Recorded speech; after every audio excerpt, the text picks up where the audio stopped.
So we have a question here from Mohammed Sarif. What oil-free compressor technology platforms are utilized in heat pumps? Could you touch a bit upon that at this moment? Yeah, actually, that's a really good segue to this next slide.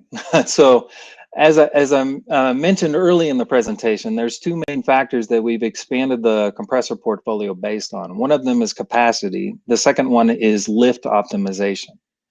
It's very critical if you're going to have a more efficient solution than the existing systems that are out there to have an optimized design to the conditions that it's going to operate in. And so that's the other factor that's driven that optimization is the lift optimization to the conditions. And for a heat pump, and to Mohammed's question, for a heat pump application, it really depends on the system design, and I'll show architecture examples later. But we've seen that depending on the heat pump system application, we'll generally use, it's almost never one.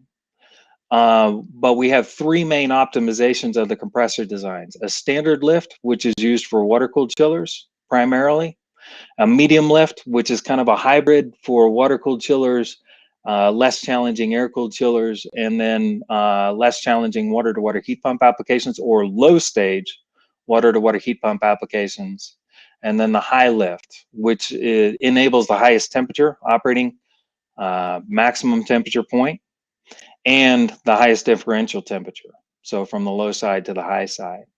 So to answer the question, it's all three that have come into play for the system architectures and performance models that we've put together for heat pump applications.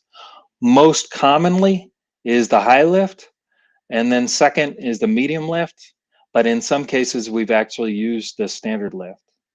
And I'll talk about the system application where that's the case in further on.